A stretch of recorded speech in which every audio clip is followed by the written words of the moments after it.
How do you know your leadership is working? Accurate Self-Assessment for High-Performance Leadership by Leslie Rohansi. Most leaders I work with don't struggle with effort. They're showing up, working hard, and trying to get it right. The harder question just below the surface is whether all of that effort is translating into high-performance leadership. If that question feels a bit uncomfortable, that's understandable. Accurate self-assessment can be challenging.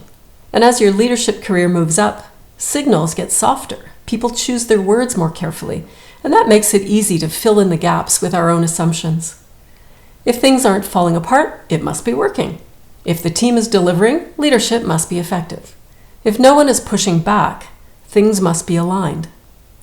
I've seen this play out with strong leaders more than once, and it rarely leads where they expect. High-performance leadership shows up in patterns over time and in what happens when we're not present. The most useful indicators are often easy to miss because they sit in the background of day-to-day work. A more accurate read starts to show up when we pay attention to what repeats, not what happens once. Ownership.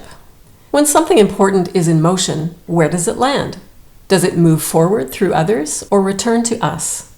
Work that consistently comes back often points to how expectations, trust, or decisions are set. Leaders who are highly responsive tend to step in quickly, which may help in the moment, but can train the system to route work back to them. Over time, ownership concentrates instead of spreading. Contribution. In meetings, are we hearing fully formed ideas or cautious half-steps? High-performing teams speak before everything is perfectly shaped. When everything sounds safe, something is likely being held back. Leaders who jump in quickly with their own thinking can shorten the space that others need to think out loud or challenge direction, which narrows contribution, even while conversations feel efficient. Decision durability. When an agreement has been made, does it stick, reopen, shift, or stall? Agreement can happen quickly, while commitment shows up later. A decisive leader can drive towards closure fast, which can be useful, but it can also lead to premature agreement that doesn't hold after people leave the room. Presence. How much depends on us being there? If momentum rises with our involvement and drops without it, the system is relying on us more than it should. What happens when we step out of an email thread or a meeting? Does work stall until we join? Or do conversations stall until we weigh in with our opinion?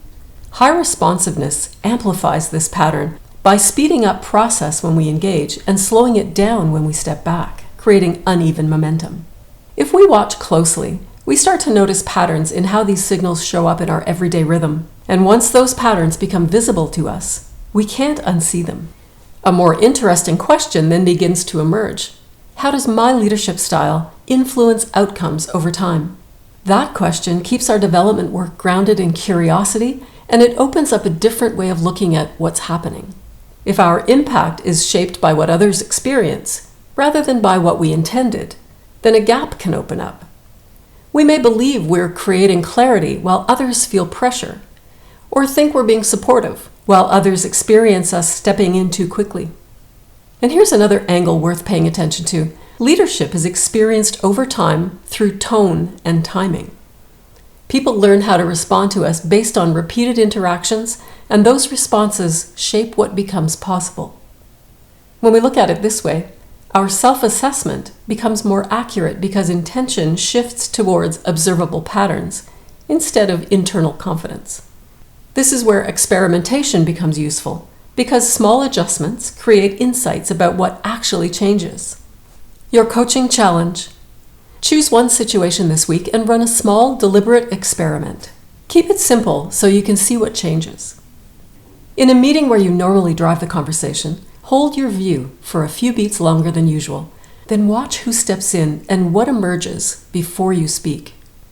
Choose one decision that was made in a meeting and name ownership before closing the discussion. Then leave the decision untouched for a few days and observe whether it holds or drifts. Capture what you notice in real time. Look for shifts in ownership, contribution, and follow-through, and use those signals to adjust your next move. Over time, your observations become data you can rely on. They show you where your leadership is creating movement and where it's getting in the way.